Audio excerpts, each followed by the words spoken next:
Tu serais un robot au Dieu là. Il va s'arrêter. Inch'Allah. Comme on le disait, être musulman, c'est un titre. Et il faut remplir, n'est-ce pas, ce titre-là. Il faut remplir cette fonction-là. Il faut remplir cette fonction.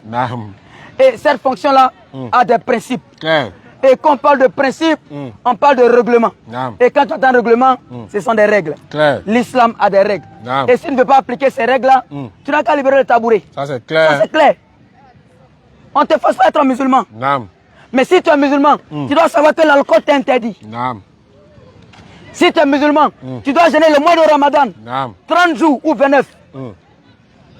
Si tu es musulman, la salat t'est imposée. Tu veux, tu ne le veux pas, tu dois prier. Tu dois prier à 13h, tu dois prier à 16h, tu dois prier à 18h, tu dois prier à 19h30 ou 20h pour d'autres. Tu dois accomplir les 5 salats obligatoires, que tu le veuilles ou pas. Dans le cas contraire, tu n'es pas musulman. Peu importe votre avis. Qui t'a dit que ces jeunes sont durs? Qui t'a dit que ces jeunes ne savent rien? On va le dire. Tu ne peux pas appliquer le règlement de l'islam, libère le tabouret. Nous sommes tous élèves, on le sait. Quand tu vas dans une école, on a ce qu'on appelle le règlement intérieur. Tu ne peux pas appliquer ce règlement intérieur-là, on te chasse de l'école. On dit pour entrer dans l'école, il faut se fourrer. Il faut avoir un macaron. Quand tu n'as pas un macaron, on dit que tu n'es pas de l'école, il va te chercher un macaron. S'il ne veut pas avoir un macaron, tu n'as qu'à quitter l'école. Et c'est comme ça la religion. L'islam n'est pas dur. C'est vous qui êtes dur. Et c'est vous qui êtes paresseux. C'est pourquoi toujours nous sommes là. Pas parce que nous sommes parfaits. Mais parce qu'ensemble, on puisse exhorter dans la bonne voie. Pour qu'ensemble, lorsque tu vas me voir, lorsque je vais te voir, le péché que moi je commets seul là, quand je suis avec les frères, je suis obligé de délaisser. Et ensemble, un peu, on va prétendre à la perfection. Parce qu'on ne peut pas atteindre la perfection. C'est pourquoi nous sommes là tous les jours, les gars. On ne vient pas pour dire péché de quelqu'un. Ce que nous sommes en train de là, nous-mêmes on le commet. Mes oreilles sont plus près de ma bouche. Vous êtes loin, les gars. Ne pensez pas que nous sommes là pour médire. Ne pensez pas que nous sommes là pour, n'est-ce pas, offusquer quelqu'un. Loin d'offusquer, n'est-ce pas, la raison de quiconque. Nous sommes là pour interpeller. Interpeller nous-mêmes nos âmes et interpeller vos âmes. C'est pourquoi nous sommes là, frère. On n'est pas là pour juger quelqu'un. Loin de là, le jugement appartient, n'est-ce pas, au Saint éternel, créateur des cieux et de la terre, Allah. Nous ne savons rien. On ne sait pas que vous. Mais le petit que nous avons compris là, c'est ce petit-là que nous venons partager ici. Et ce petit-là, nous disons, haut et fort, que si tu n'es pas musulman, si tu n'as pas, n'est-ce pas, connu la voix du messager Muhammad, le paradis t'est fermé. Ça c'est clair. Bon, certains le disent, sauf miséricorde d'Allah, mais nous on l'enlève. Parce que le Coran était tellement clair que l'on ne peut pas laisser cette brèche-là aux gens. Le Coran était tellement clair. Dans la sourate 3, le verset 84 à 85, on dit, quiconque désire une religion autre que l'islam, celui-ci sera perdant le jour de la résurrection. Mais le verset est tellement clair. Alors toi qui nous entends, toi qui nous écoutes de loin, c'est quoi ton argument pour être musulman? Toi qui es déjà musulman, mais qui persiste dans le péché comme nous, c'est quoi ton argument pour ne pas te réformer? C'est quoi ton argument pour ne pas te conformer? Est-ce que le temps t'appartient? C'est vrai, on a tous des montres. On contrôle le temps ici à la montre. Mais ce temps-là n'est pas le temps que nous connaissons. Parce que le vrai temps, sachant que ce n'est pas les montres. Le vrai temps, c'est le temps qu'Allah nous a donné. Wal as. Par le temps, l'homme est certes en perdition. Par le temps, nous sommes tous perdus. Mais les gens vont se demander, mais pourquoi par le temps nous sommes perdus? Effectivement, par le temps nous sommes perdus, parce que par ce temps-là, nous posons tous des péchés. Par ce temps-là, nous posons tous des péchés et nous refusons, n'est-ce pas, de nous repentir. Par ce temps-là, nous mettons à demain ce qu'on peut faire aujourd'hui. Par ce temps-là, moi je suis un joueur de paris sportif. Mais au lieu de me conformer à cette loi qui dit le musulman ne doit pas jouer le jeu des hasard dans la sourate 5, le verset 90, je dis que non, demain je vais arrêter. Mais est-ce que je sais si demain va me trouver en vie? Je ne sais même pas. On se plaît tous à se lever le matin. On est tous contents à se lever le matin. Mais combien pleurent parce qu'ils se sont levés le matin? C'est une question qu'on doit se poser. Normalement, on devait pleurer parce qu'on s'est levé le matin. Moi qui suis dans le péché, aujourd'hui, n'est-ce pas, est-ce que je vais continuer dans le péché ou je dois me retourner de l'autre côté? Et lorsqu'on pose ce genre de questions, au lieu de rire, on ne peut pas rire. On devait maintenant pleurer. Parce que ça, ce sont des questions qui vont nous mener de l'autre côté. Ça, c'est clair. Des jeunes, n'est-ce pas, sont dans la mosquée en train d'apprendre le Coran. Pendant ce temps, je passe tout mon temps à enregistrer, n'est-ce pas, des chansons à chanter. Aujourd'hui, des gens font l'effort sur la voie de l'islam. Par contre, moi, le temps qui m'est donné, ce sont des ordinateurs, taper clavier.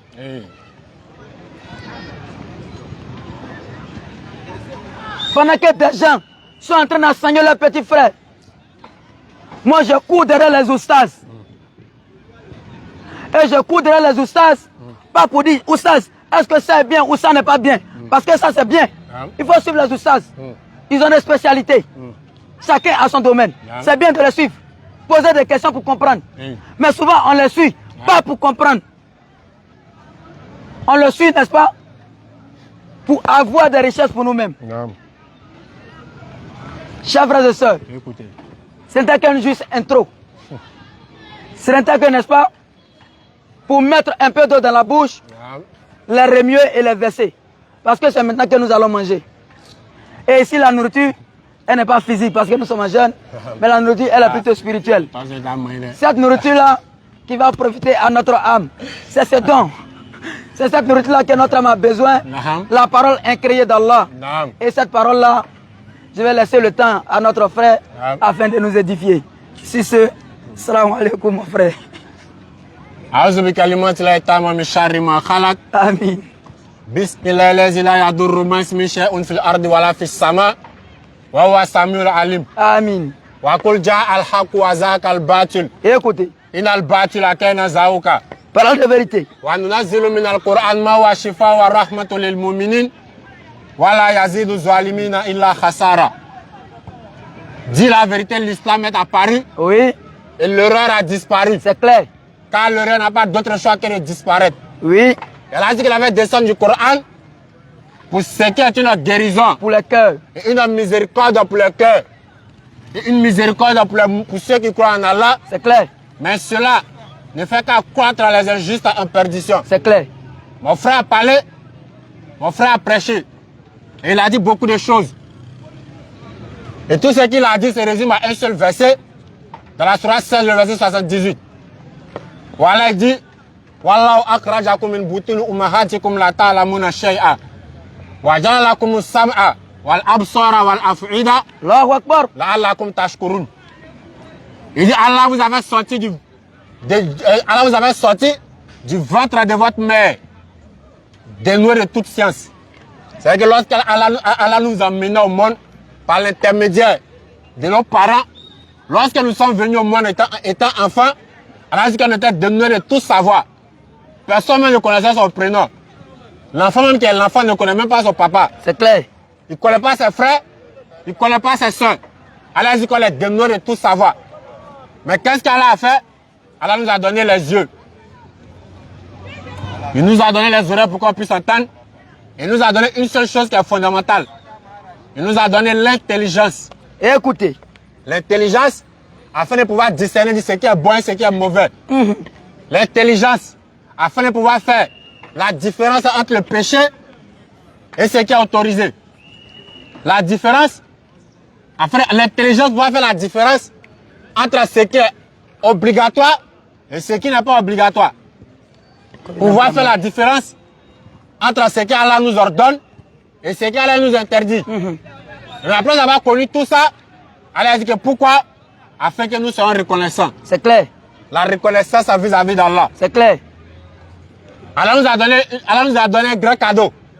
Allah nous a fait grâce à des grands mois qu'on appelle le Ramadan. Il y a certaines personnes qui ont souhaité faire le Ramadan 2026 avec nous, mais qui n'ont pas eu la chance de pouvoir faire ce Ramadan-là. Exactement. Certains aussi ont commencé le Ramadan. Oui. Ils sont contents, mais ils ne vont pas terminer le Ramadan avec nous. C'est clair. D'autres aussi ont commencé, et par la grâce d'Allah, ils vont terminer. C'est clair. Tout ça émane de la décision d'Allah. C'est clair. C'est du cadre d'Allah. Allah il fait ce qu'il veut. Il donne ce qu'il veut à quiconque parmi ses serviteurs sans rendre de compte à quiconque. Et dans ce mois-là, Allah il a fait descendre un grand cadeau, qui est le Coran. Comme il est dans le Coran, dans la Sourate 2, le verset 185. Il dit c'est au cours du mois de Ramadan que lui Allah il a fait descendre dans le Coran.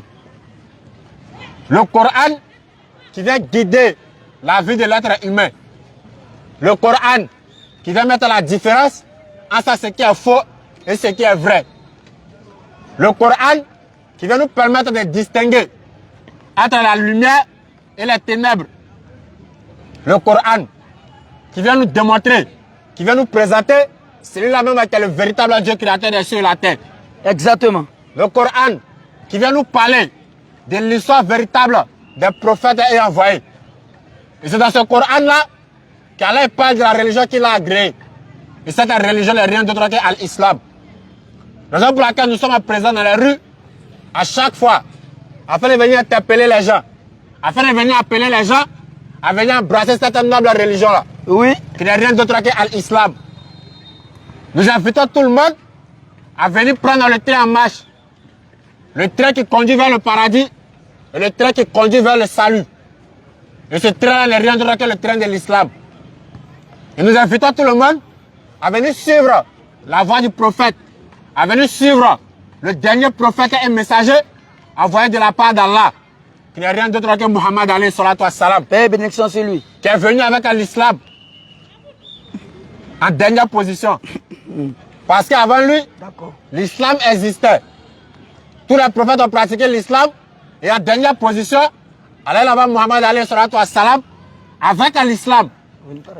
Et lorsque le prophète alayhi salatu wassalam rentre avec l'islam en Arabie, les Arabes ne connaissaient pas l'islam. C'est clair. Ils étaient étonnés, tout comme certains Africains sont étonnés, comment on pratique une religion où on prie en arabe. Comment on va pratiquer une religion qui a commencé chez les Arabes. Comment on va tourner le dos, selon eux, aux religions de leurs ancêtres. Parce que nos ancêtres ne sont pas dedans. Pas du tout. C'est de cette même manière. Lorsque le prophète alayhi salatu wassalam Paix et bénédiction sur lui est venu avec l'islam en Arabie, voilà ce qu'ils ont dit au prophète alayhi salatu wassalam. Nous on a 360 idoles ici à la Mecque. Et on n'a pas encore fait de régler tous nos problèmes. 360 idoles qu'on voit, qu'on peut toucher. Oui. Et chaque problème a sa divinité. Tu as un problème d'enfant, on dit il y a une idole là pour donner enfant. Tu as un problème de richesse, on dit il y a une idole qui est là, lui donne la richesse. On dit le dieu de la lune, le dieu du soleil, il y a lui qui fait venir la pluie. Et le prophète avec toutes ces divinités-là, tous nos problèmes ne sont pas encore résolus. On a encore des difficultés. Mais toi, tu nous dis, pourquoi il y a tous ces 360 idoles-là, qui sont dans la Kaaba, qui n'ont rien à voir avec ce que d'autres ont dans les villages ou dans les maisons là-bas. On va délaisser tout ça et suivre un Dieu qui est unique et qu'on ne voit pas. Qu'on ne voit pas. Il n'a pas lâché un diable. Il dit ça c'est très très étonnant. De la même manière que l'islam, c'est quelque chose d'étrange aux dieux des Africains noirs que nous sommes. C'est cette même manière que l'islam était étrange aux yeux même des Arabes qui vivaient à la Mecque. Parce qu'ils n'avaient pas encore entendu, ils n'avaient jamais vu. On dit il y a un Dieu qui existe, qu'on ne le voit pas. On ne peut pas le toucher et qui n'a pas d'image. Et que ce Dieu-là, il est seul et qui n'a pas d'associé. Et que c'est lui-là qui va régler nous tous nos problèmes. Il fait tout. Donc il est un être humain avec sa petite compréhension humaine. Lorsque lui s'assoit et puis il regarde le nombre d'êtres humains qui existent sur la terre, lui dit non, c'est impossible. Un seul Dieu ne peut pas régler nous tous nos problèmes. Incompréhensible. Donc c'est quelque chose qui est étonnant. C'est de cette même manière que certaines personnes aussi nous disent que lorsqu'on veut s'adresser à Dieu, que nous on est trop petits pour s'adresser à Dieu directement. Des fois, c'est tourner derrière certains éléments de la nature, afin de partir d'expliquer leurs problèmes, et ils vont aller faire remonter ça vers Dieu. Certaines personnes aussi, on dit aussi que nous sommes trop petits pour pouvoir s'exprimer face à Allah, donc il faut prendre un prophète comme intermédiaire entre nous et Dieu. D'autres ont pris la maman de Jésus pour faire intermédiaire, qu'on appelle Marie. D'autres ont pris Jésus comme intermédiaire. Alors qu'Allah dit, dans la Sourate 2, le verset 186, il dit, lorsque mes serviteurs t'interrogent sur moi, je suis tout proche. Je réponds à l'appel de celui qui me prie quand il me prie. Donc le musulman n'a pas besoin d'intermédiaire entre lui et Allah. Il n'a pas besoin d'aller expliquer ses problèmes à quelqu'un, soit disant qu'ils vont faire stikara pour lui. Mais lui va aller consulter Dieu. Et puis il va venir lui donner le résultat. C'est-à-dire que lui il est trop proche de Dieu, lui il est trop aimé de Dieu par rapport aux autres. Et donc quand il va aller voir ces personnes-là, il va leur consulter des entités qu'on appelle les djinns. Une seule vérité, 10 mensonges. 2 vérités, 20 mensonges. Donc lorsqu'il va te parler de quelque vérité qu'il va te dire, tu vas dire, ah le gars là il est puissant, hein? Non il est fort, hein? Non il est vraiment fort. Alors que lui-même il est assis, il ne sait pas si le soir il va manger, mais il ne va pas manger. Il est assis, il ne sait pas s'il va mourir le soir, mais il ne va pas mourir le soir. Pourquoi? Parce que les gens cherchent à prendre les intermédiaires entre eux et Dieu. Alors que Shaitan a dit, il va nous égarer par tous les moyens. C'est clair. Et ces moyens-là aussi, en font partie. Faire croire que l'islam est quelque chose d'étrange. C'est vrai. Faire croire que Allah peut envoyer une religion avec un livre uniquement en arabe. Effectivement. Donc selon eux, Allah fait descendre beaucoup de Corans. Et dans ces différents types de Corans-là, il y a un Coran écrit en Koyaka. Ça quitte en haut, ça tombe bassé le Koyaka. C'est pour eux. Un Coran écrit en BT, pour les BT. C'est pour eux. Un Coran écrit à Baoulé, pour les Baoulé. Pour nous. Alors que Allah a envoyé un seul être. Un seul être humain qu'on appelle Muhammad alayhi salatu wassalam. Eh, bénédiction sur lui. Alors qu'on sait que chaque être humain, il a au moins une tribu ou bien une nation d'où il vient. C'est clair. Muhammad vient du peuple arabe. Donc comment Muhammad n'est qu'à venir vous parler en djoula? C'est-à-dire que lui il est arabe, lui vient avec un livre qui est écrit en djoula, pour dire voilà, ça va un livre qui est reçu. La première question que lui va nous poser, c'est que toi tu comprends djoula d'abord. Question. Tu ne comprends pas djoula. Maintenant, comment tu as compris ce message qui est entre tes mains là pour dire que ce message vient d'Allah qui t'a venu transmettre ça au djoula? Alors dans le Coran, cela va descendre dans le Coran dans une autre langue que l'arabe. Les béquets allaient dire quoi? Mais quoi? Un messager arabe qui vient avec un livre qui est dans une autre langue que l'arabe. Et tous ceux qui ont essayé de faire ça, apprendre la parole divine pour la mettre dans une autre langue et faire disparaître la langue des révélations, ces livres sont retrouvés avec beaucoup de tomes. C'est clair. En histoire, on appelle ça Bible Louis II. Ils vont dire là-bas, ça c'est parole de vie. Ça c'est pour les témoins de Jéhovah. Ici, c'est écrit maman. Là-bas, c'est écrit femme. Bon, Allah a dit quoi au juste? Ou bien le Dieu qui a révélé le livre, il a dit quoi au juste? Il a dit maman ou bien il a dit femme? Question. Alors que la beauté du Coran, c'est quoi? Lorsqu'il y a un discours, on ouvre le Coran, écrit dans la langue des révélations, et puis on échange. Là, le texte original, il est là. C'est clair. Il peut y avoir des divergences sur le côté de la traduction. De la compréhension. Dans la compréhension de la traduction, il peut y avoir des divergences. Mais lorsqu'on échange, on dit bon ok, c'est qu'on va faire. On va se retourner à la source qui est le Coran. Retournons. Qui est gardé dans la langue originelle. C'est clair. Voici un peu la beauté de l'islam. Le musulman, grâce au Coran et grâce à la Sola partout où il se trouve, tant que le musulman dans la zone n'est pas étranger. Il est en famille. Parce qu'il va se retrouver en famille. Lorsqu'il va en Chine, et même s'il va c'est-à-dire que dans un pays où on parle la langue il a dit quelle langue qui est facile à comprendre, même s'il va là-bas, tant qu'il y a le Coran et tant qu'il y a une mosquée où on fait la prière, automatiquement c'est ça en famille. C'est clair. Parce qu'il va rentrer là-bas, c'est pas chinois, ils vont parler dans la mosquée. Il est derrière l'imam, l'imam prie en arabe, il récite les ayats d'Allah en arabe. Lui il est derrière, il comprend. Et si l'imam se trompe, il est en mesure même de corriger l'imam. C'est clair. Ça, c'est la beauté de l'islam. Que nous avons ta religion, c'est quel Dieu qui comprend arabe seulement. Alors que dans leur ignorance, ils oublient que lorsque nous avons demandé quelque chose à Allah, on ne parle pas arabe. Tu as besoin d'argent. Tu as demandé l'argent à Allah. On va aller parler arabe. Si tu as mal prononcé le nom d'argent en arabe, c'est que tu as recevoir, tu as compris. C'est pour toi seul. Il a besoin de quelque chose, je demande à Allah de la langue que je comprends, de la langue que je maîtrise. Si c'est arabe que je maîtrise, je demande en arabe. Si c'est français que je maîtrise, je demande en français. Si c'est en Koyaka aussi que je maîtrise, je demande en Koyaka. Mais si tu as dit que forcément on doit demander quelque chose à Allah en arabe, et que tu ne sais pas comment on prononce le mot richesse en arabe, et puis tu as parlé de pauvreté. On a dit que Allah donne la richesse, tu dis Allah donne la pauvreté. Après tu as dit que tu pries, Allah ne répond pas. Allah n'accepte pas. Ça c'est la beauté de l'islam. Allah dit que c'est lui qui a créé les êtres humains. Et là, c'est-à-dire que la diversité des langues, ça fait partie des merveilles d'Allah. Exactement. Et Allah dit qu'il nous a créé la fin des nations et des tribus pour qu'on puisse s'entreconnaître. Lorsque je vois un Européen, je sais comment échanger avec lui. Lorsque je vois un Baoulé, je sais comment échanger avec lui. Mais là, il dit que le plus noble parmi nos près d'Allah, c'est celui qui a la crainte d'Allah. C'est clair. Attends quoi? Ce qui veut dire que l'arabe n'est pas supérieur au noir si le noir a la crainte d'Allah qu'est l'arabe. Le français n'est pas supérieur au noir si le noir a la crainte d'Allah qu'est lui. Alors ceux qui s'autoproclament en tant que défenseur de la race noire, il n'y a pas quelqu'un qui défend la race noire que les musulmans. C'est clair. En islam, nous on combat le racisme. Parce que dit que les noirs sont meilleurs que les autres langues, ou bien les noirs sont meilleurs que les autres races, c'est du racisme. Ils sont racistes, hein. Lorsque le blanc, il traite le noir d'un être inférieur, automatiquement on tombe en transe. On dit non, ils sont racistes, ils nous rabaissent. Alors que toi le noir, lorsque toi tu dis que toi tu es meilleur que le blanc, toi chez toi c'est normal. Alors que l'islam vient établir l'ordre dans toutes ces choses. Nous sommes tous descendants d'Adam et Ève. Nous sommes tous des êtres humains mortels. Et le plus noble d'entre nous auprès d'Allah, oui, c'est celui qui a la crainte d'Allah. C'est clair. Et c'est à ça qu'on appelle les gens la religion véritable. La religion de la véritable adoration. La religion de la véritable spiritualité. Parce que quiconque cherche la véritable spiritualité, c'est en islam. Que non, on n'est pas religieux, mais on est spirituel. Aïe, religion sans spiritualité. C'est amusement. Les Français qui les fatiguent. Non, on n'est pas religieux, nous on est spirituel. Le christianisme c'est une religion. L'islam c'est une religion. Mais nous étant kémites, nous on est spirituel. Nalouma. T'es spirituel comment? C'est arrivé là-bas. Ah mais ça c'est Nalouma. Religion sans spiritualité. Lui je te demande c'est quoi la spiritualité, mais pas te répondre. Venez à l'islam. Toute la beauté, toute la bonne chose, toute la spiritualité se trouve en islam.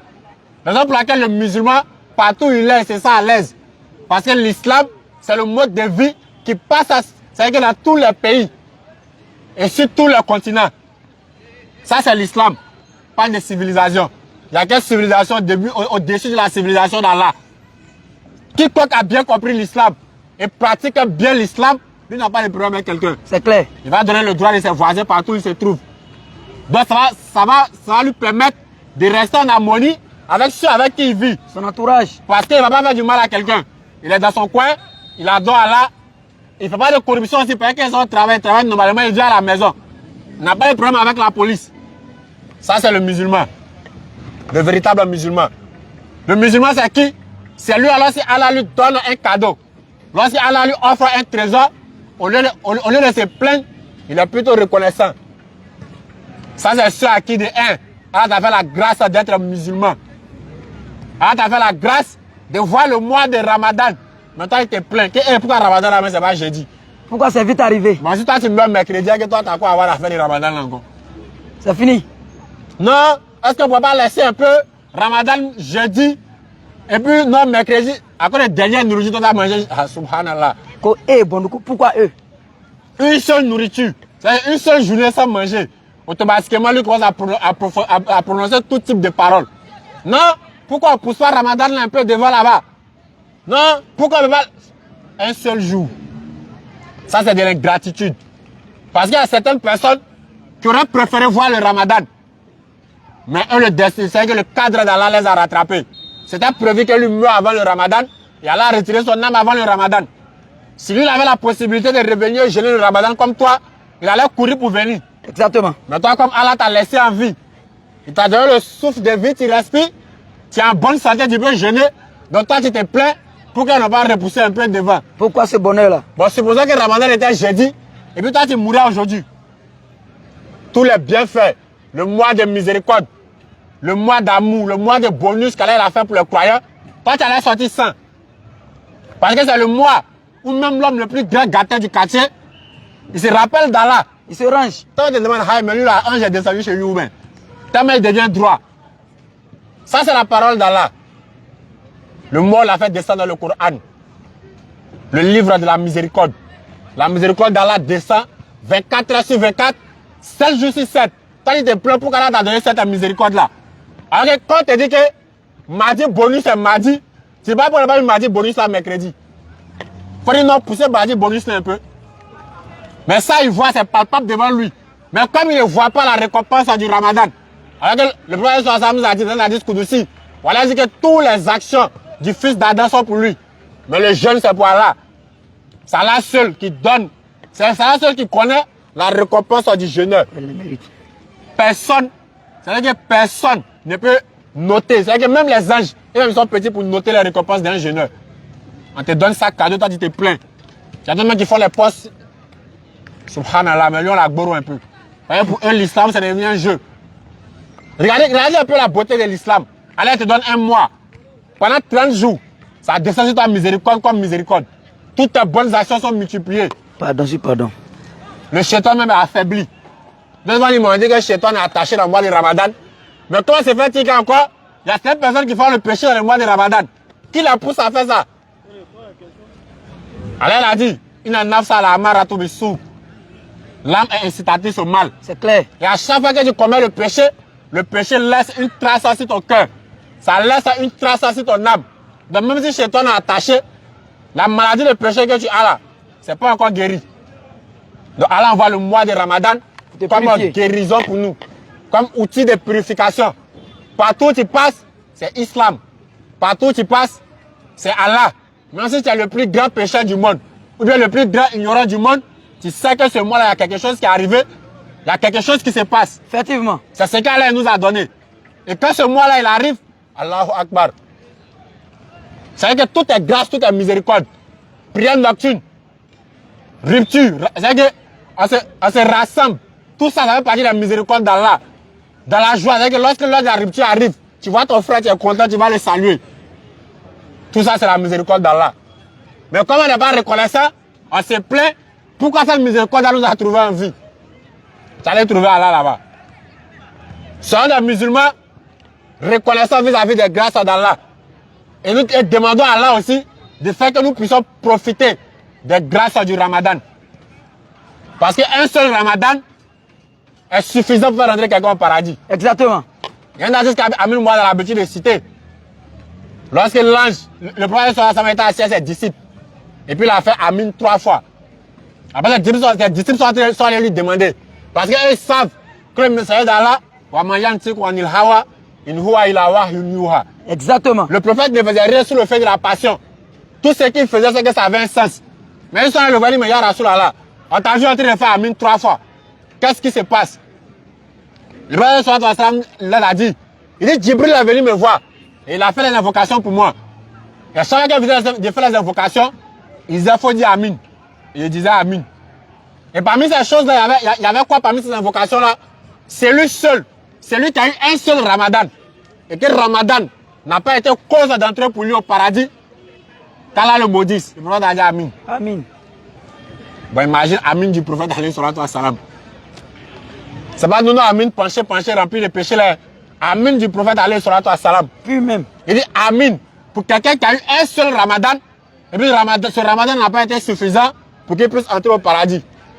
Le prophète alayhi salatu wa salam, lui-même qui a reçu la révélation, lui-même il a fait combien de Ramadan sur la terre? Question. Alors que nous on avait plus de 20, 15, 10, 60 Ramadan. Donc, le prophète alayhi salatu wa salam, Ramadan qu'il a eu, ça ne dépasse pas 3. Lui-même qui recevait la révélation, le bien-aimé d'Allah. Maintenant, imagine-toi, tu as eu plus de 10, 15 Ramadan. Cela n'a pas été cause pour toi d'entrer au paradis. Tu allais dire quoi à Allah? Sinon, on nous pose la question, depuis parmi tous tes Ramadans que tu as fait dans ta vie là, montre un Ramadan pour dire Allah, il faut choisir Ramadan ça là pour faire rentrer au paradis. C'est-à-dire que voilà, le Ramadan, il est déjà full même, comme on le dit chez nous. Ouais, tué. C'est-à-dire qu'il est tué même. Voilà le Ramadan de telle année. Il faut choisir ça pour faire rentrer au paradis. On a un problème. Parce que c'est nous, on finit de jeûner le matin. En jeûne matin, à 18, après 18, ça sort au grain. C'est que tout ce qui est dans notre gauche qu'on n'a pas pu faire sortir, c'est le moment de faire sortir. C'est un rattrapage. Parce que les gens ne comprennent pas quelque chose. Il y a le jeûne, et puis il y a le mois de Ramadan encore. C'est vrai. Lorsqu'on jeûne, c'est qu'on se prive de nourriture à partir de l'heure où on arrête Saour. On commence là-bas jusqu'au coucher du soleil. Ça, c'est la privation de nourriture et de bois. Et tout ce qui peut aussi attacher nos jeunes. Maintenant, parce que lorsqu'on finit de faire là, c'est fini Ramadan commence demain encore. Donc lui, le soir, il va faire tout ce qu'il va gâter jusqu'à... Il va se réveiller à 4 heures pour manger encore. Quand on dit Ramadan, c'est tout un mode à adopter. C'est 24 heures sur 24, jusqu'à ce que le mois finisse. 29 ou 30 jours. Voilà, on vous dit que le mois de Ramadan, On n'a pas dit le jour de Ramadan. On dit le mois de Ramadan. Mais nous, on finit de jeûner le matin. Le soir, c'est un péché. On s'est menti. Soit on allait mentir sur quelqu'un, soit on est parti critiquer quelqu'un là-bas, ou soit on est parti parler de futilités. D'autres vont avoir un rendez-vous avec les petits mousseaux. On va dire que non, comme c'est Ramadan, c'est la nuit, on va rompu, ils vont causer. Ils vont finir de faire ça. Matin encore, la routine. On finit de faire tout ça, Ramadan fini. Rien n'a changé dans leur comportement, mais c'est normal. Comment que le jeu va changer? La question, on prend une question. Rien ne va changer. Alors que quelqu'un, avant Ramadan, il a fait l'effort d'arrêter certaines choses.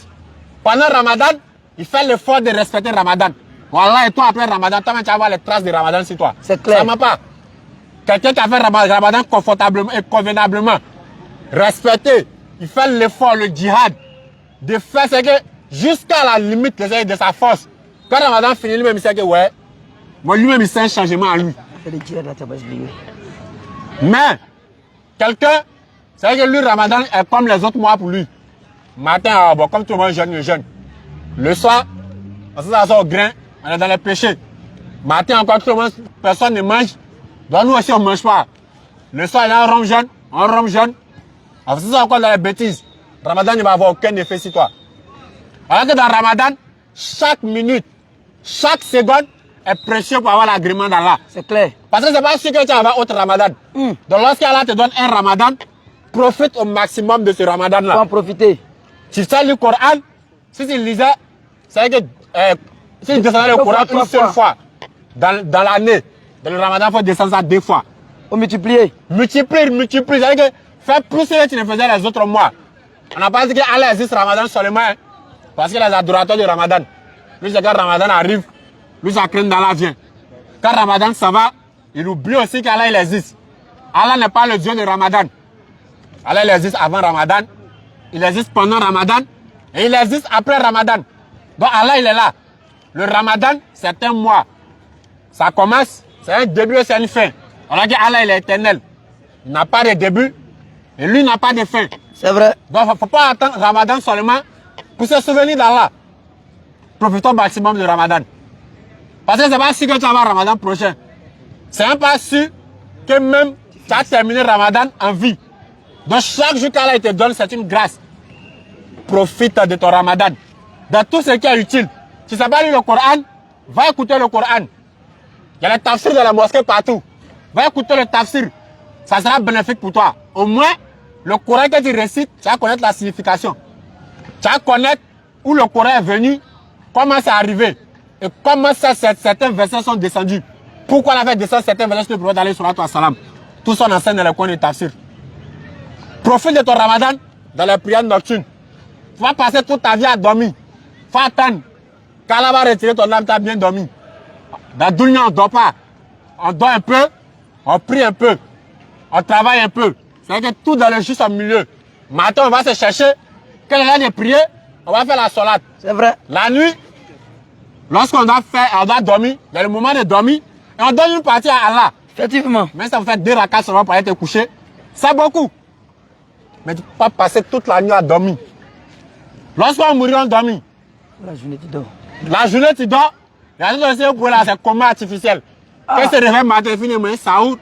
Il dort qu'à 13h. C'est engagé. Il se réveille à 13h sans prier. Il dort qu'à 16h. C'est engagé. Il se réveille à 16h encore. Mais attends, on est dans quoi? Il se réveille à 17h30. Mais toi, tu profites de Ramadan comment? Pendant ce temps, tes amis sont en train de taper les zik, les astaghfirullah, les subhanallah, alhamdulillah.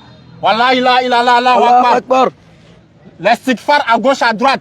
Pendant ce temps, toi, tu dors. Si on dit qu'ils sont en train de partager 10 000 là-bas, personne ne va dormir pour laisser 10 000 là. Même pas. Mais pendant que les gens sont en train de prendre le paradis gratuit, toi, tu dors.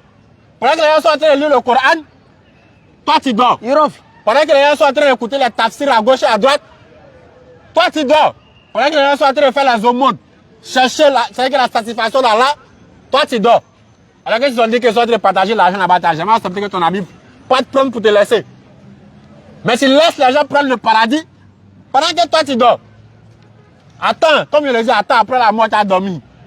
Dunya est venu pour chercher le paradis ici. Le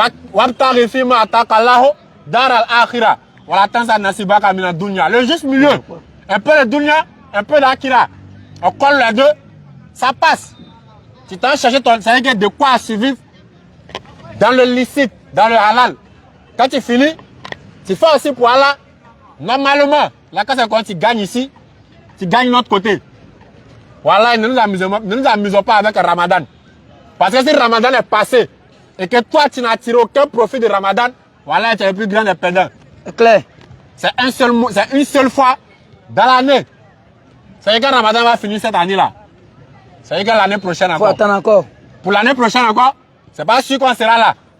C'est là par exemple, Allah, si elle savait. Si elle savait. Il y a deux types de regrets le jour de la résurrection. Il y a d'autres qui vont regretter pourquoi ils ont fait le mal. Quand on va leur montrer leur péché, on va dire, Allah, pourquoi elle fait. Mais en même temps, le deuxième type de regret, c'est quoi? Il y a d'autres qui vont leur montrer la récompense des bonnes actions qu'ils faisaient. On va dire, si elle savait, elle allait faire beaucoup. Elle a augmenté. C'est-à-dire que lorsqu'ils vont lui montrer les mérites des prières nocturnes qu'il faisait, mais si ça va aller passer toute ma nuit en train de faire prière nocturne. Lorsqu'ils vont lui montrer les mérites des aumônes qu'il faisait, il va dire, mais si ça va aller passer toute ma vie à faire l'aumône.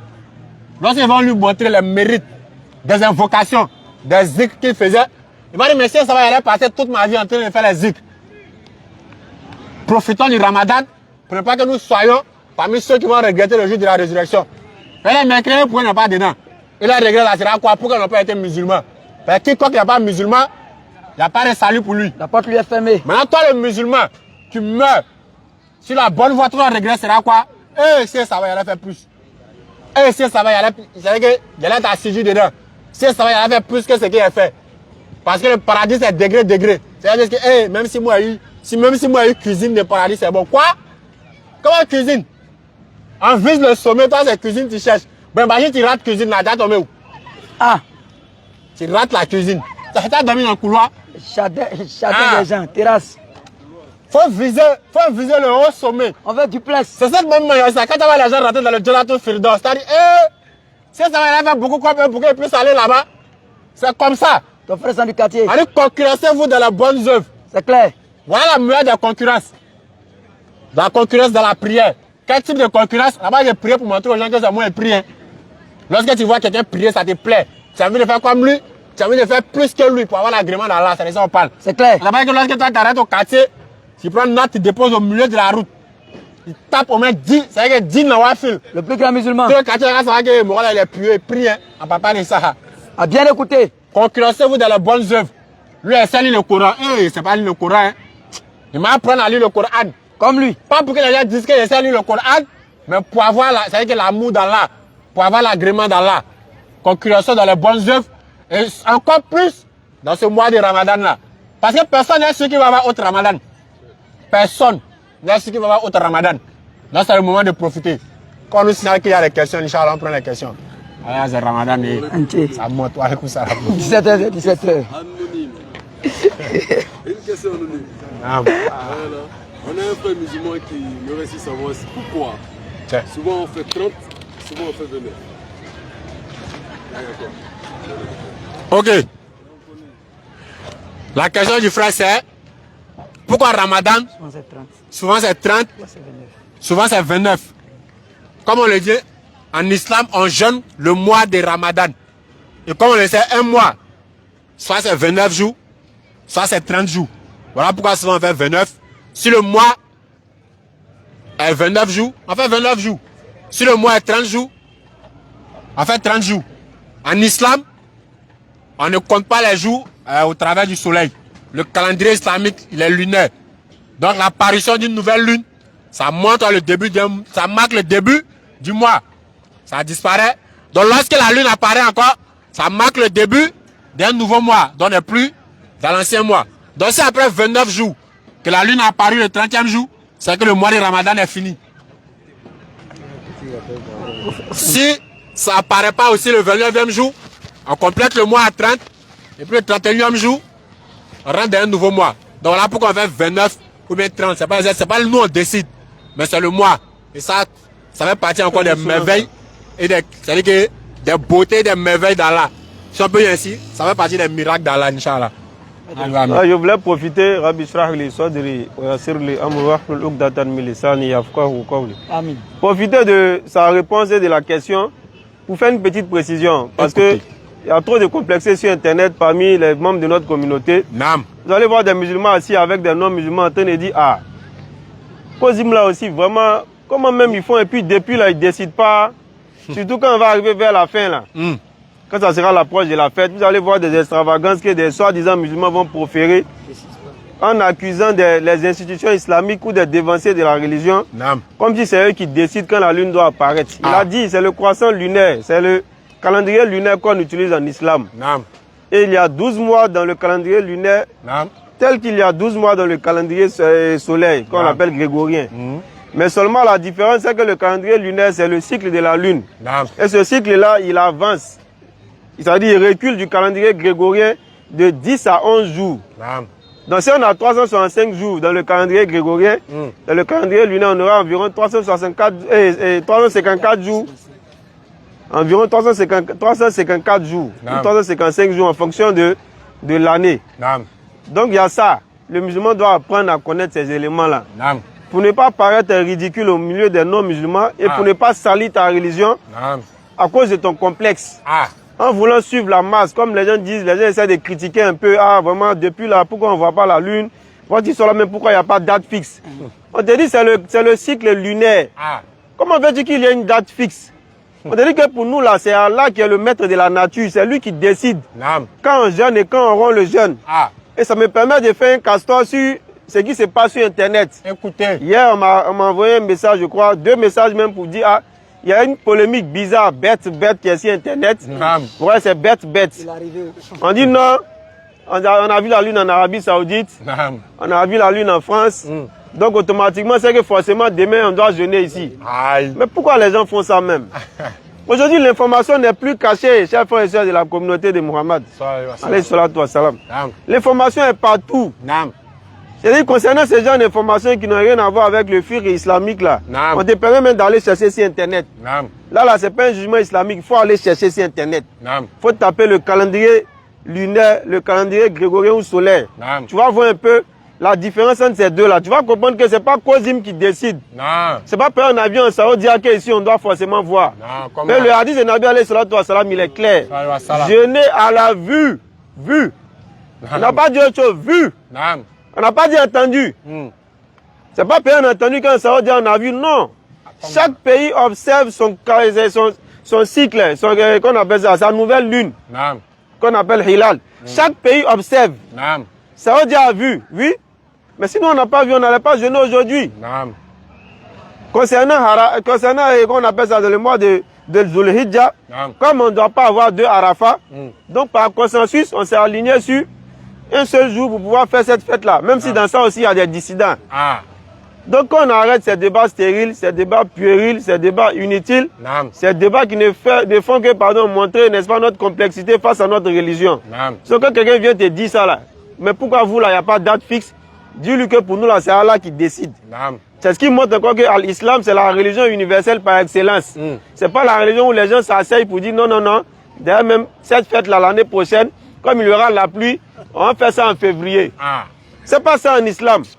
Bon, cette fête-là, l'année prochaine, comme il y a tel événement, on met ça en décembre. Chez nous, c'est pas ça. C'est la nature. Et le maître par excellence de la nature, c'est Allah. C'est lui qui dit ça dans le Coran. S'il n'est pas dit, on n'aurait pas dit. Ça, c'est clair. Il dit, Na fi khalqi samawati wal ard, waqtila fil layli wan nahar. Wal fulki allati tajri fil bahri bima yanfa'u an-nasa. Wa ma anzala Allahu minas sama'i mimma'an. Par la pluie qui fait descendre du ciel, il donne la vie à la terre une fois morte. Et dans un autre verset, Inna rabbakumullahu allazi khalaqa as-samawati wal arda fi sittati ayyamin thumma stawa 'ala al-'arsh yughshi al-layla an-nahara yatlubuhu athitha wash-shamsa wal-qamara wan-nujuma musakkaratin bi amri ala lahu al-khalqu wal-amr tabarakallahu rabbul alamin. Voilà tous ces versets-là qui nous sont cités. Dans la sourate 6, je crois que ce verset que je viens de dire. Il dit, votre Seigneur est celui qui a créé les cieux et la terre en 6 périodes. Et il s'est, n'est-ce pas, installé sur son trône de la manière qu'il lui sied. Il fait précéder la lune de la nuit du jour. Qui poursuit sans cesse. Le jour et la nuit sont en train de se poursuivre. Comme des couvertures. Un couvre l'autre, l'autre couvre l'autre. Ça se poursuit sans cesse. Il dit wa shams wal qamara wan nahar. Tout ça là. Wan nujum, pardon. Musakkaratin bi amri. Il dit la lune, le soleil, les étoiles, tout ça là sont soumis à son commandement. Bon, qui va venir dire quoi que c'est l'homme qui décide? Alors qu'il dit que la lune, le soleil, les étoiles sont soumis au commandement d'Allah. Ça c'est clair. Wow, le verset, frères et sœurs en islam. Donc pour nous là, c'est Allah qui décide. C'est lui qui fait apparaître le croissant. C'est lui aussi qui fait, n'est-ce pas, et apparaître aussi, n'est-ce pas, le soleil et tout ce que nous savons. Donc ne soyons pas complexés. Sortons du si complexe. On dit, vous là, votre religion là même, pourquoi toujours vous faites là, il doit avoir des doutes. Dites oui. Yomul Shak là, le jour du doute, c'est le jour où on observe le croissant lunaire. Pour savoir si le mois lunaire va faire 29 ou 30 jours. Et c'est Allah qui décide ça va faire 29 ou 30 jours. Parce que c'est par sa volonté que la lune va apparaître ou pas. Et s'il décide qu'on doit jeûner, la lune va apparaître et nous la verrons. Il peut faire aussi ça apparaître et puis il va mettre les nuages, on ne va pas voir. Mais une chose est sûre, nous on va jeûner quand on verra la lune sur l'étendue de notre territoire, sur la délimitation de notre territoire. S'ils ont vu au Burkina voisin, au Mali voisin, ça ne nous concerne pas. C'est en Côte d'Ivoire, si on voit là, l'Ivoirien va jeûner. Mais c'est tellement simple. Pourquoi créer des polémiques inutiles par rapport à ça?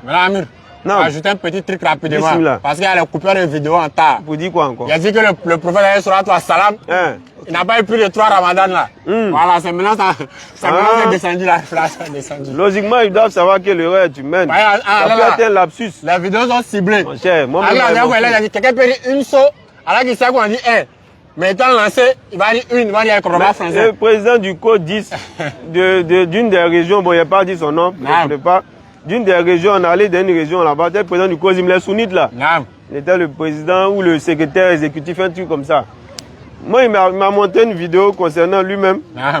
Il m'a dit, regarde dans cette vidéo là, voilà tel verset. Il dit, je suis en train de dire ce verset là de cette manière. Mais dans ma tête, j'ai le verset exact. Mais j'ai répété ça plusieurs fois dans mon cours de bas. C'est à la fin, on m'a dit, il disait que verset ça, il disait quoi. Tellement il ne croit pas, il a pris la vidéo, il a regardé, puis ils ont filmé le route-bas. Il dit donc ça arrive les erreurs. Donc ceux qui sont, c'était les conseils qu'ils me donnaient. Ceux qui sont des détracteurs pour rechercher ce genre de lapsus, de lapsi là, laissez les problèmes. Même tout à l'heure, même quand il disait le verset, il y a eu des parties où je me suis trompé un peu. Mais qui va dire qu'il ne connaît pas verset ça là? C'est 9 Ramadan. Mahmoud a dit 9 Ramadan, n'a pas dit 3.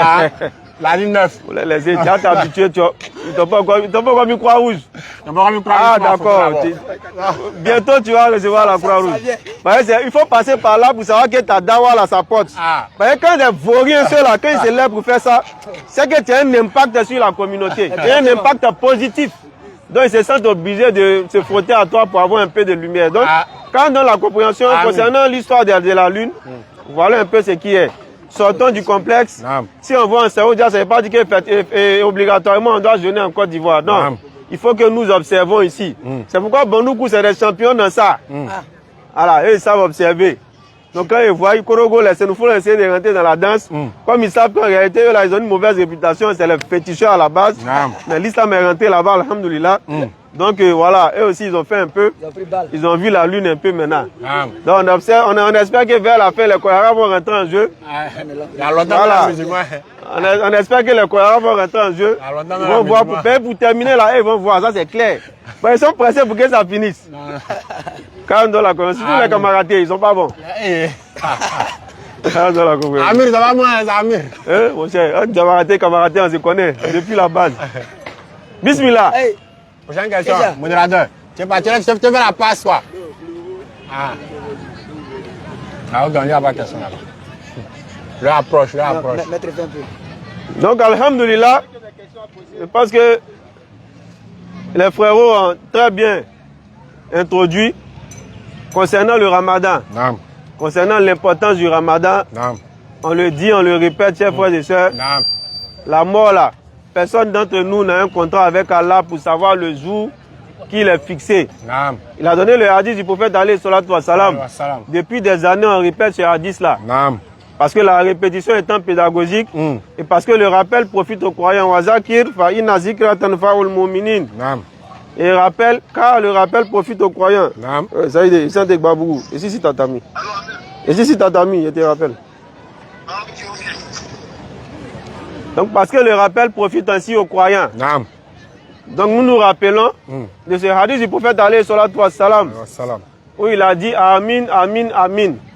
Et on va essayer de toucher aux 3 points, Inch'Allah, pour essayer de tirer un peu le rappel pour qu'on puisse en prendre de la graine, parce qu'il y a beaucoup de jeunes ici. La première des choses, qu'il soit perdant celui auprès de qui on te mentionne et qui ne prie pas sur toi. Ça c'est Djibril qui vient du prophète alayhi salatu wassalam. Je ne reviens plus les détails, parce qu'il a déjà dit. Djibril dit qu'il soit perdant celui auprès de qui on dit le nom de Muhammad. Et puis il n'est pas capable de dire sallallahu alayhi wa sallam. Vous voyez que ce n'est pas une action qui est banale. Ce n'est pas une action qu'on doit négliger. Quand on entend le nom du saint prophète, il faut qu'on lui fasse, n'est-ce pas, on lui adresse nos salutations. Ya ayyuhal lazina amanu sallu alayhi wa sallimu tasliman.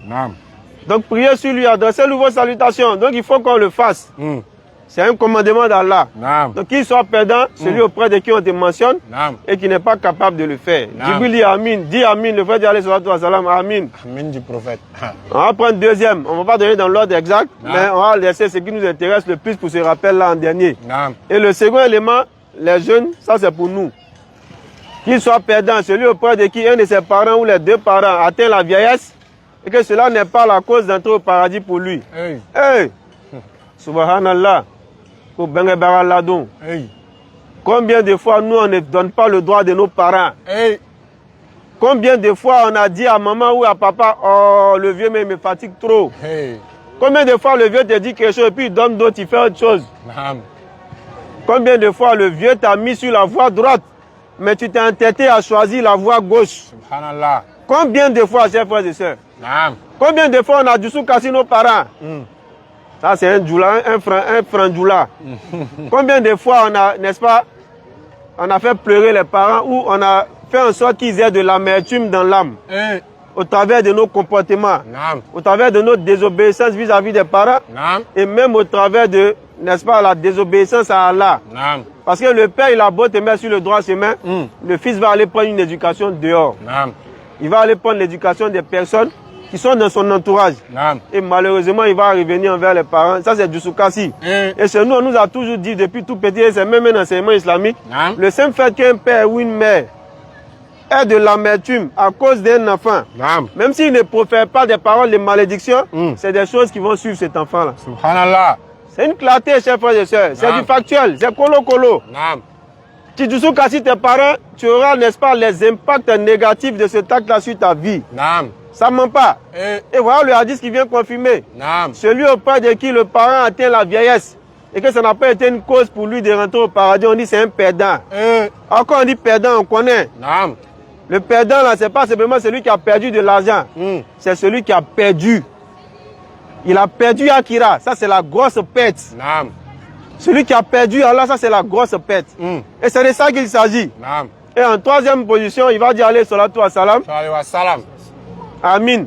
À la suite de la doua de Djibril alayhi salam qui a dit, celui qui a eu Ramadan dans sa vie et que ça n'a pas été cause de pardon pour lui. En d'autres termes, ça n'a pas été une cause de rentrer au paradis pour lui. Là, on se pose des questions. Combien de Ramadan on a eu dans nos vies? À chaque fois que je donne ce hadith, je rappelle toujours la même chose. Il dit, si on nous demande à nous ici, choisissez un Ramadan dans tout votre parcours là. Et puis vous dites que Ramadan, ça là, moi j'ai confiance que si on choisit ça là, pour placer dans la balance, ça va me faire rentrer au paradis, conformément au hadith qu'on est en train de citer. Qui va choisir? Le Ramadan 2025 là, tu as fait. Tu avais pris résolution de ne plus fumer la cigarette. Tu avais désiré de ne plus commettre la fornication, l'adultère. Tu avais désiré de ne plus mentir et de faire du mensonge sur ton travail. Tu avais désiré de ne plus prendre des comprimés. Tu as désiré de ne plus jouer l'auto. Tu as désiré de ne plus te mettre dans les yuruku. Tu as décidé, mais quand Ramadan est fini, tu as fait quoi? Replonger. Tel un enfant qui finit de se laver et puis il va tomber dans la boue. Tu es retombé dans la boue, plore. Donc ça veut dire que tu n'as pas eu les impacts du Ramadan. Parce que le Ramadan, Kutiba alaykum siyam kama kutiba alal ladzina min qablikum la'allakum tattaqun. Ainsi atteindriez-vous la piété. Donc quand on sort du Ramadan, on doit un temps soit peut atteindre la piété. Mais quand on finit Ramadan et puis piété là même, ça dit, quand on dit nous le destin est fini, nous on retombe dans nos actions là. Est-ce qu'on peut parler de piété? Attends quoi? Est-ce qu'on peut un temps soit peut mentionner un peu même? Par exemple, depuis Ramadan, tu es déjà en train de programmer les faux mouvements. Tu as déjà programmé à tes frères comment vous allez aller prendre salon dans un bar. Tu as déjà programmé à la Périgo, un mois là, on ne s'est pas vu. Après Ramadan, c'est un rattrapage, hein, ma petite. Tu as déjà réservé la chambre d'hôtel ou la résidence quelque part. Toi, tu es en train de gêner, mais tu as déjà réservé ton collant collé, ton décolleté, tes mini-jupes, tes mini-robes, tout ce qui est mini là-bas. Tu as déjà prévu d'aller te tracer, de placer les faux cils, les faux sourcils, les faux mèches, les faux yeux, tout. Tu as déjà tout prévu. Ouais, faux yeux, c'est lentilles. Il y a des femmes, tu les vois, tout est faux ciel. Mais on va pas, ça, c'est pas le sujet aujourd'hui. Donc, tu as déjà fait tous ces programmes-là. Écoutez. Alors que pendant un mois, tu as été capable de délaisser tout ça. Ça prouve que tu peux laisser. Ce n'est pas une addiction pour dire que c'est déjà dans ton âme. Si tu as fait un mois sans faire ça, voilà, et tu peux laisser. Clair. Mais toi, pendant que tu es en train de te priver, tu as en tête, comme quelqu'un qui est en train de se priver de nourriture, qui va rendre son jeûne le soir, tu as en tête que dès que le Ramadan finit, là, je retombe dans mes mouvements. Donc ça te permet de tenir. Tu dis à ton âme, tiens bon, c'est pas cigarette là, on fumait. Tiens bon, c'est pas drogue là. On tirait. C'est un mois seulement. Tiens bon, c'est pas comprimé là. On prend. C'est un mois seulement. Tiens bon, c'est pas la Périgo là. On mange ça. Bon. Il arrive façon là. Péri, faut quitter les dents. Faut quitter les dents. Donc, il arrive même. Il arrive, hein. Donc, c'est pas la Périgo là. Faut tiens bon, on mange ça. C'est ça qu'il a éclaté de rire. Tellement il a dû entendre ça, c'est un frère ou bien peut-être lui, mais on ne sait jamais. Mais je suis sûr que c'est un frère qui a dit, c'est pas lui.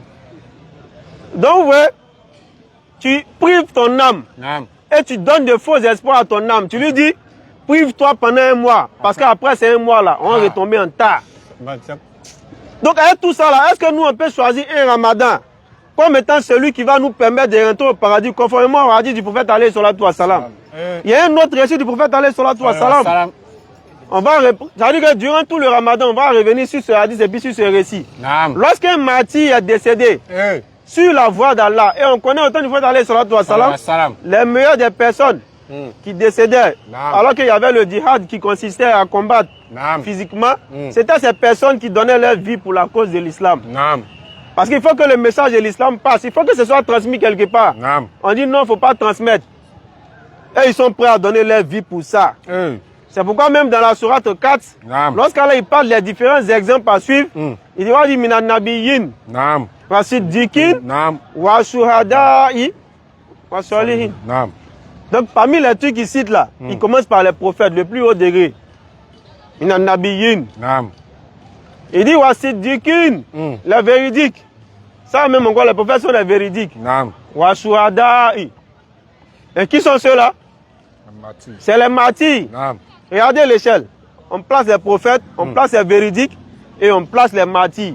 Donc, en termes de degré d'élévation, ils ont une élévation dans la communauté en termes de, n'est-ce pas, d'Aradia vis-à-vis d'Allah. Bon, lui, il est décédé martyr. Ça veut dire que c'est deux individus d'un peuple qui viennent voir le prophète alayhi salatu wa salam pour leur conversion. On a donné à dire ça tout de suite. On a dit le nom du prophète. Vous n'avez pas entendu les gens dire sallallahu alayhi wa sallam. D'accord, je termine ça et puis on va à la question. Ou bien on prend la question, on garde le suspense du hadith. Prenons la question, on va revenir sur l'histoire, Inch'Allah. Bon, si là on peut rester où il est et puis il parle, on ne va pas le filmer. Donnez-lui le micro simplement. Là on entend d'ici. C'est pour Isolina. Non, même s'il attrape. S'il vient aussi à Fouille, on ne va pas le filmer. Comme il est en tenue d'école, il ne faut pas le filmer. Assalamu alaikum. Wa alaikum salam.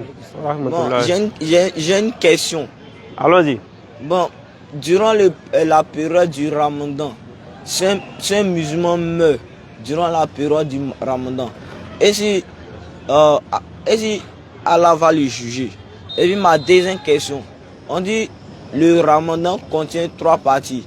Je veux savoir les 3 parties. C'est fini. Alhamdulillah. Donc, ça nous met à parler avec les vieux. Hein?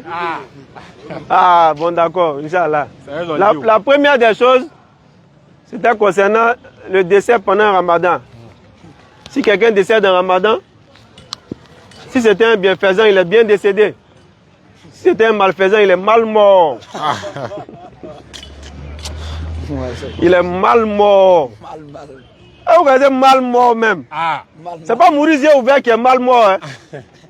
C'est toi, on dit moi de miséricorde. Moi de pardon. Les gens rentrent au paradis pour à poids. Alors il enlève les gens de l'enfer pour à poids. Toi tu trouves un moyen d'aller forniquer. C'est comment même? Comment? Ramadan, toi tu ne laisses pas go. Comment même? Toi tu ne laisses pas jouer hasard dans Ramadan. C'est comment? Même les plus grands gâteurs ça s'agisse. Toi tu dis non, non, non. Allô vieux père. Comme une année, il y a un frère qui avait appelé là. Non, elle est juste venue me donner la nourriture. Et c'est même pas comment on a fait même. Et puis on s'est retrouvé dedans. Il a raccroché. Ça, tu es malade. Quelqu'un qui valide le coupon. C'est Allah qui est miséricordieux. Allah, il est le tout miséricordieux. Nous, on est les humains. Il y a des choses qu'on entend, ça nous fait tellement mal qu'on ne supporte pas. Joe, on sait qu'on est tous faibles. Quelque part. Si toi, ta faiblesse, c'est ça, malheureusement. Mais dans Ramadan, il est musulman, la fille est musulmane. Comment? C'est quoi qui vous empêche pas de vous... Arrêtez. Adabla. Comment? Satan est attaché, les grosses saratines sont attachées. Est-ce que toi, tu peux accuser le diable encore? Est-ce que lui, il peut dire Satan est comme ci, comme ça? Il peut pas dire. C'est pas Satan. Donc vraiment, tu meurs dans Ramadan sur les grands péchés, qu'Allah nous en préserve. Amen. Tu es mal mort. C'est vrai, il faut toujours demander à Allah la guidance. Hein. Mais c'est la volonté humaine. Tu es mal mort si tu le fais. Donc, ce n'est pas dire que comme il est mort dans Ramadan, il va automatiquement au paradis. Enlevons ça dans notre tête. Il y a déjà entendu ça quelque part. Vraiment, il est bien mort, il est mort dans Ramadan. Si c'était un bienfaisant, il est bien mort. Si c'était un malfaisant, il est mal mort. Je répète encore, il est mal mort. Et quoi même? Là, il est gawa quoi. C'est trop facile. Tu fais les faux mouvements, on te parle, tu entends le rappel, tu vois que c'est pas bon, mais tu continues. Tu meurs dans Ramadan, comme c'est Ramadan, il est bien mort. Il faut le quitter dans ça. Il faut que sans cesse on essaie d'être sur le droit chemin. C'est en cela que quelqu'un, même si c'est un pécheur, mais qui fait des efforts perpétuels pour être sur le droit chemin, s'il décède, il est bien mort. Parce que lui, il fait des efforts. C'est ce qu'Allah il demande. Allah, il accroît la gratitude de ceux qui suivent le droit chemin. Il faut faire un peu d'effort pour suivre le droit chemin. Même si tu as tango, c'est ce qu'Allah demande de toi. Un peu, tu as quitté dans les faux mouvements. La seconde question, pour aller rapidement, avant qu'on revienne sur le rappel concernant ça. Il dit, le Ramadan est divisé en 3 parties. Pour ça, il va nous mettre en parole avec les doyens. Depuis tout petit, c'était l'enseignement que nos pères sur le mimba donnaient. Le premier, on parle de miséricorde, c'est ça notre rahma. On parle de maghfira. On parle de itqu minanar. On parle d'affranchissement de l'enfer. Ça veut dire que miséricorde, pardon, affranchissement de l'enfer. Ça forme les 3 décades. Bon, c'est un enseignement, hein, c'est targhib. Dans le cas du targhib de l'enseignement, tout enseignement qui guide vers le droit chemin, ici c'est véridique, c'est bienvenu. Mais qu'on ne dise pas que le prophète a dit. Voilà, ça il faut faire attention. Ce côté-là, on n'a pas trop parlé, mais il ne faut pas on va dire, le prophète a dit le Ramadan est divisé en 3. Mais on peut dire, le Ramadan peut être. Ça veut dire que le Ramadan peut être subdivisé en 3 parties, conformément aux 3 différentes décades. Et la première partie, on peut dire, ça veut dire, parle pour toi-même. Dis ces mots et santé dit. Ou bien quelqu'un a dit. Mais quand on évite 3 parties là, évitons de dire le prophète a dit. C'est dangereux. C'est dangereux, je le dis, parce que côté authentification là, il y a un peu de ramba à ce niveau-là. Mais comme c'est un enseignement, on ne va pas banaliser l'enseignement. Tant que ça aide à être sur le droit chemin, mais à la condition qu'on ne dise pas le prophète a dit. C'est pas si le jeune homme, le jeune frère, il comprend ce qu'on est en train de dire. Voilà. Si vous parlez de ça pour exhorter, pour vous exhorter mutuellement, ne dites pas le prophète a dit le Ramadan est divisé en 3. Si vous voulez exhorter, dites que en Ramadan là, on peut diviser ça en 3 parties. La première partie, on peut dire qu'il y a la miséricorde parce que on vient de rentrer dans le mois de miséricorde. On peut dire qu'Allah est en train de nous faire miséricorde, le temps d'être habitué aux jeunes. La seconde partie, on est bien habitué. On passe notre temps à demander pardon à Allah. La troisième partie, comme on a pris la décision ferme de quitter dans les faux mouvements, Allah peut nous affranchir de l'enfer. On peut dire ça comme ça pour donner l'enseignement. Mais de grâce, évitons de dire le prophète a dit Ramadan est divisé en 3 parties. Je ne sais pas si on se comprend. Arrêtez de mettre ça sur la soupe. Voilà. Voilà, on va pas rentrer dans beaucoup de détails encore pour ne pas qu'on dise qu'on a été sous-côté sur quelqu'un. Donc c'est quand on fait, ne disons pas le prophète a dit, disons on peut dire, on peut faire.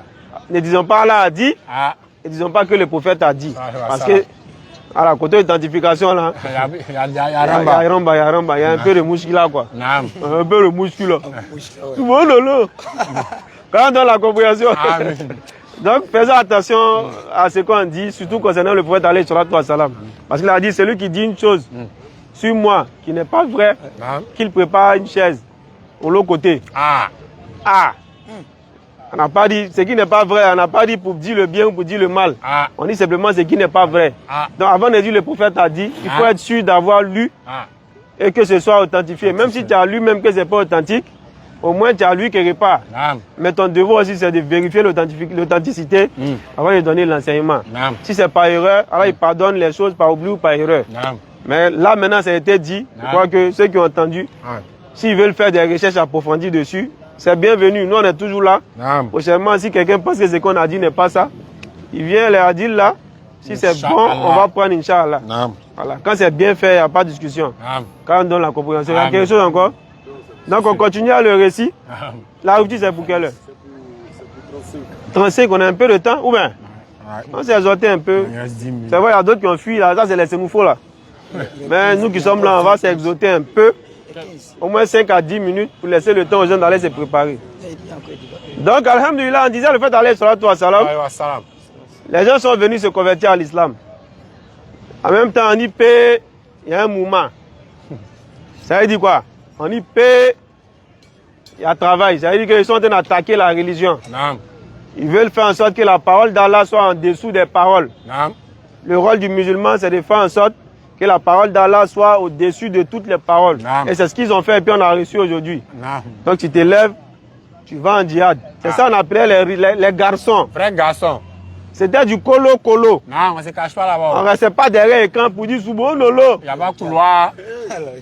On ne restait pas derrière l'écran pour dire Pleurer. On venait au front. Comme façon on a arrêté au front là. Depuis on le fait des années là. Des personnes de n'importe quelle région peuvent venir. On échange. Ceux qui viennent à ça spirituellement ou ceux qui viennent à ça mentalement ou ceux qui viennent à ça sur base de preuves. On est là et puis on affronte. On va voler Théa. On va voler certitude. Tu as la certitude sur ce sur quoi tu es. Tu as la certitude sur ce sur quoi tu crois. C'est Allah qui est la vérité. C'est le Coran qui est venu régir la vie sur terre. En dehors du Coran, il n'y a pas. Et puis maintenant, tu sors maintenant. Bon tawa coule derrière. Tu te confies à Allah et puis tu viens sur le terrain. Il n'y a pas de défaite dedans. Tu pas rester derrière l'écran là. Donc c'est comme ça les garçons partaient sur le terrain. Colo. Et partaient sur le terrain. Garçon arrêté et puis on fait. L'homme qui a resté debout, c'est pour lui qui a avancé. Ils sont partis, il y a un qui est resté dedans. Vous vous rendez compte, souvent il y a des gens qui disent, s'il était là au temps du prophète, c'était bon. Hein? C'est faux. Quitte là-bas. Quitte là. Tu allais fuir. Tu allais te boyer d'Abdoulaye Bonoubé Ibn Saloum. Comment te dit? Ceux qui disent, vous ne voyez pas le soleil de Tabouk là. Vous voyez des Kaïbar. Vous ne voyez pas comment le soleil est fort. Les récoltes vont sortir. Hein? Vous n'allez pas aller à la maison, vous occuper de vos familles. Vous allez laisser pour aller du coup. Suivez Mohamed. Suivez-le. Vous allez être parmi ceux-là peut-être. Surtout ceux qui le disent beaucoup. Hein? Il y en a là, ceux qui pouvaient, mais ils ne parlent pas. Mais il y en a là. Et ici était le temps du prophète. Est-ce que vous voyez même? Colo quoi. On n'est pas encore. Tu as arrêté, il a arrêté. Et puis vous êtes dedans. C'est pas coup de poing où il habite. Hein? Habite, il pas payer quand ils vont te cadenas. Hein? Non. Il n'y a pas habite pour dire, là, c'est pas quoi, c'est un petit jeu. C'est colo jusqu'à Maout. Pourquoi? Pour quelque chose que tu ne vois pas. C'est pas l'un qui est dedans. Il n'y a pas prime à la fin. C'est du colo. Jusqu'à ce que moi s'en suive. Ou que tu sois fait prisonnier, esclave ou captif. C'était du ça. C'était de ça qu'il s'agissait. Et ils sont partis, les garçons. Les vrais garçons sont partis. Il y a un qui est resté dedans. Ils sont revenus. Et par la suite, il y a eu des compagnons qui ont fait des rêves. Comme je dis, je vais abréger rapidement. Pour aller dans le vif du sujet, on discutait. Il y avait la discussion qui s'était levée sur celui qui est décédé martyr. Est-ce qu'il n'a pas les plus hauts degrés, n'est-ce pas, du paradis? Et le prophète alayhi salatu wa salam, je pense qu'on rappelle du vendredi, je vais aller avec plus de détails. Là, je vais résumer. Parce que là-dessus, quand tu veux donner un détail que tu ne donnes pas bien, c'est pas bon. Donc je vais aller sur la fin rapidement. Le prophète va venir leur montrer que la comparaison ici est laquelle. Lui, il est mort, martyr, comme on l'a dit, lorsqu'Allah cite les personnes des plus hauts degrés, Minanabiyin, Wasidikin, Wasuada, en troisième position, on parle des martyrs. Même si ce n'est pas un classement en tant que tel, mais nous on peut dire prophète, véridique, martyr, ça montre qu'ils sont parmi les gens des hauts degrés. Et à la fin, ça termine par les pieux. Il n'y a pas faux mouvement là-bas. Donc ce qui est clair, c'est que c'est des personnes qui font partie des personnes qui ont les plus hauts degrés auprès d'Allah. Malgré ça, le prophète dans l'exhortation, il dit à ses compagnons, écoutez, celui qui est resté en ville, est-ce qu'il ne va pas vivre un ramadan dans sa vie? Est-ce que vous vous rendez compte? À cause d'un seul ramadan qu'il va vivre dans sa vie, là, on dit qu'il peut surpasser le martyr. Est-ce qu'on se rend compte même? Il dit dans sa vie, il aura un ramadan. C'est-à-dire, le prophète met l'accent sur ramadan. Dans la vie de celui qui est resté vivant, après que son frère soit parti en tant que martyr, on dit dans sa vie, il aura Ramadan. Pour montrer la grandeur de ce mois-là. Pour montrer que nous ne devons pas jouer avec ce mois, chers frères et sœurs. Venez dire, Inch'Allah, je vais bien revenir sur cet enseignement. On ne doit pas jouer avec ce mois-là. Ramadan, c'est un cadeau précieux d'Allah. Parce qu'il y a deux choses. La première des choses, Ramadan vient t'aider comme une thérapie à délaisser toutes tes addictions. Un mois de thérapie. Vous savez comment les gens payent cher pour que leurs parents, leur famille ou bien le membre de leur famille partent faire un mois dans un endroit où il va se priver d'un mal. Il y a un coin là où les gens payent. C'est des millions qu'on paye juste pendant un mois. La plupart des gens, même quand ils font un mois, 2 mois, ils quittent là-bas. Ils vont venir faire le reste à la maison. Parce que ça coûte très cher. Juste pour aller, le gars va rester là-bas. Ils vont l'aider à se priver de tout ce qui est addiction, comme cigarettes, drogue, alcool. En faisant ce qui le fatigue le plus. Mais voilà Ramadan qui vient t'aider. Parce qu'à Ramadan, il y a une distribution de piété. Même, on l'a dit tout à l'heure, même les plus grands gâteurs de Ramadan, ils s'abstiennent. Même les plus grands lieux de débauche ferment pendant Ramadan. Donc ils utilisent ça pour dénigrer la communauté, pour dire c'est pas vous êtes les plus grands gâteurs. Non. Pas compris. C'est la miséricorde de Ramadan.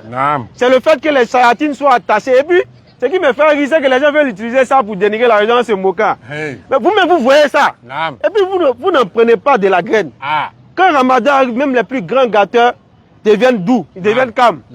Quand Ramadan arrive, les grands lieux de débauche ferment. La miséricorde est distribuée, même en termes de commerce. Les commerces marchent, les gens perdent de la nourriture. Il y a beaucoup de bonnes choses qui se passent en Ramadan. On dit que c'est payé, les musulmans boivent. Alors que vous ne regardez pas le côté où on dit les chayatines sont attachés. C'est-à-dire même les non-musulmans, même ils s'abstiennent même dans ce mois-là de faire beaucoup de choses qu'ils font en dehors de ce mois. Vrai ou faux? Clair. On le voit. Mais les gens disent non, c'est parce que les amis sont musulmans. Vous savez, toujours à trouver quelque chose pour dénigrer l'islam. C'est parce que les amis sont musulmans, l'équipe type. C'est faux. Et un jour, j'ai fait ce test-là, je l'ai dit dans plusieurs rappels passés, surtout les années passées où c'était vraiment sur la table cette discussion-là. Qu'est-ce que les gens musulmans sont ceux qui consomment le plus d'alcool? Je dis c'est faux. C'est un dénigrement parmi les dénigrements de l'islam et de la communauté de Muhammad alayhi salatu wa salam. Vous avez vu un Vanupier 2 jours là sur internet, un Bodakrou. Oui, un Bodakrou, c'est le mot même. Ceux qui s'abaissent devant leurs amis garçons là. C'est les déchets de la société. Je le dis, c'est dégueulasse. Vous voyez, ils ont été parlé, non, c'est les musulmans là qui sont dedans. On entend tout à l'heure quelqu'un même qui lui dit non, musulman c'est la religion. Tu veux parler d'une ethnie précise, il faut préciser. Mais il revient dessus, il dit c'est les musulmans. Ça doit nous interpeller. Il veut salir la communauté musulmane. Il veut salir l'islam. Parce que tel est le but de tous les répandeurs de la corruption sur la terre. Tous les gâteurs sur la terre là. Leur but c'est ça. Salir l'islam. Parce que l'islam est le dernier rempart entre la liberté et le libertinage. C'est ce qu'on appelle liberté là. C'est libertinage, pardon, qu'on veut transformer en liberté là. C'est l'islam qui vient mettre feu. C'est-à-dire que l'islam vient mettre une répartition claire. Voilà la liberté, voilà le libertinage, c'est pas pareil. Et ce libertinage dans lequel ils veulent ça aussi utiliser pour salir l'islam. Il dit, il répète plusieurs fois. J'ai vu la vidéo tout à l'heure même.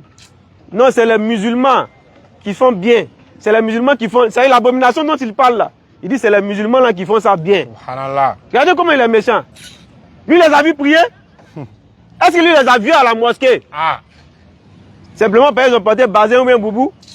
Ou bien il s'appelle Madou. Ah. Mais il y a Madou Sanogo, quelque part là-bas qui est pasteur. Ou je ne sais pas s'il est prêtre. Ah. Mais pourquoi ils ne disent pas ça? Question, hein. Que non, c'est les musulmans là qui font bien. On lui dit non, Djoula est musulman, il persiste, c'est les musulmans, c'est même pas Djoula même. Ah. C'est faux. C'est faux même. Tout ça, c'est un dénigrement. On sait que la majorité de ces personnes-là, qui sont Djoula ou du Nord ou autre, c'est les personnes qui pratiquent l'islam. Tout ça rentre dans le cadre du dénigrement. Clair. Donc les musulmans doivent faire attention à ce qu'ils suivent et à ce qu'ils disent sur leur religion. Si tu es la cause du rabaissement de cette communauté, de cette religion-là, voilà, ça peut être cause de l'enfer pour toi. Clair. Ça peut être cause de l'enfer, parce que si tu as fait fuir les gens de l'islam. Donc le ramadan, il est précieux. Il faut qu'on fasse en sorte que ce ramadan-là soit le meilleur de notre vie. Parce que même hier, à la veille du ramadan, on allait enterrer un frère. Hey. Vous avez vu, on en a parlé sur Internet partout, un frère qui est décédé. Donc les gens parlaient bien de lui. Et on fait des doigts, qu'Allah lui fasse miséricorde, et qu'Allah console sa famille. Amen. Particulièrement son frère qui est un ami à moi. Amen. Donc vous voyez, lui, hier, on allait l'enterrer. Hier, on a fait sa prière mortuaire aux environs de 15 h. Et ils l'ont accompagné dans la dernière demeure, comme on le dit dans notre jargon, de son enveloppe corporelle. Ils sont déposé ça là-bas. Il avait planifié certainement un ramadan. Il avait planifié son temps pour mieux profiter du ramadan parce que c'était un homme qui aimait la religion. Il avait certainement planifié même peut-être la fête. Planifié même des cadeaux qu'il allait faire à des gens à l'occasion du ramadan. Des rappels même qu'il allait faire à ses frères et soeurs qui sont autour de lui. Mais Allah a dit, toi ce ramadan tu ne le vivras pas. Et il est allé, à la veille du ramadan il est allé. Ça peut être nous aussi. C'est pas parce qu'il était trop bon ou trop mauvais. La mort ne choisit pas en fonction de ça. Nous tous, à notre thème est déjà fixé. Mais ce qui est grave, c'est qu'on ne sait pas. Si tu savais, tu allais faire ce que tu veux pour attendre. Mais on ne sait pas. Ça peut être l'instant d'après. Ça peut être aussi dans 60 ans, 70 ans. Mais toujours est-il que nous devons nous prémunir, nous préparer pour cette rencontre-là. La rencontre de l'au-delà. Et on termine avec ce verset. Ça, c'est garant cercle d'Allah. Et craignez le jour où vous serez retourné vers Allah. Mais pourquoi on doit craindre ce jour-là? Et qui doit craindre ce jour-là? Ce sont les libertins, ceux qui refusent de se conformer à l'ordre de leur Seigneur. Sinon, pour le musulman, pour celui qui fait des efforts perpétuels, même s'il est imparfait, il fait des efforts pour se rapprocher de son Créateur. Pour lui, là, les anges vont lui dire La takhafu, la tahzanu, wa abshiru bil jannati allati kuntum tu'adun. Qu'Allah fasse que nous soyons de ces personnes-là. On va lever un des doigts et puis on va terminer le rappel, Inch'Allah. Rendez-vous vendredi, je crois. Normalement, il y a un rappel vendredi. Vendredi, du côté de Soweto, après la prière de Tarawih. Je crois que les frères seront sur les lieux, on sera sur les lieux, je crois qu'on va faire une rupture. Voilà, on va faire une rupture. Et puis après la rupture, Inch'Allah, on aura le rappel. Et samedi 21, il y aura le panel animé par les groupes de l'interreligieux. Nous-mêmes, la BAM, les aides d'Adoumadi, DDR aussi, les frères DDR à Kadiané et les frères Noudine, qui sont Lopez Ekra et puis Christian et tout leur groupe. Donc, tout le monde est invité massivement à venir assister à ce panel. Le thème est d'actualité. C'est pour parler des vauriens qui se font appeler Koranioun. Ça, c'est un moyen de vauriens. Il y a trop de vauriens. C'est ça même. Des vauriens qui se font appeler Koranioun, alors qu'ils ne connaissent même pas le Coran. Et puis, les derniers de la classe qu'on appelle les Kémites. Effectivement. Donc, c'est les deux groupes-là. Donc, on s'en donné, n'est-ce pas, ce qu'il y a à savoir sur le groupe de vauriens et le groupe des derniers de la classe. Donc tout le monde est invité. Ceux qui disent qu'on a qu'à retourner au fétichisme, c'est d'eux qu'il s'agit. Donc tout le monde est invité à venir assister. Après, il y aura une rupture collective. C'est une mosquée qui se trouve juste derrière Cap-Sud. On appelle ça Oumoul Koura. C'est pas caché. Juste derrière Cap-Sud, vous allez voir la mosquée est là comme ça. C'est au goudron même. Donc tout le monde est invité à venir participer massivement. Informez aussi vos proches pour qu'ensemble on puisse venir se rappeler d'Allah. Et ça, c'est de 16h à 18h. C'est pas la nuit. C'est 16h à 18h. C'est un samedi. Donc on fait beaucoup d'efforts pour qu'ensemble, Inch'Allah, on puisse atteindre la piété à la sortie du mois de ce Ramadan, de ce mois de Ramadan. Donc quand on donne la compréhension, Ashhadu. Ashhadu. Batterie est faible. Ashhadu. Ashhadu. An. La ilaha. La ilaha. Illallah. Illallah. Wa ashhadu. Wa ashhadu. Anna. Muhammadan. Muhammadan. Rasulullah. Rasulullah. Alayhi salatu wa salam.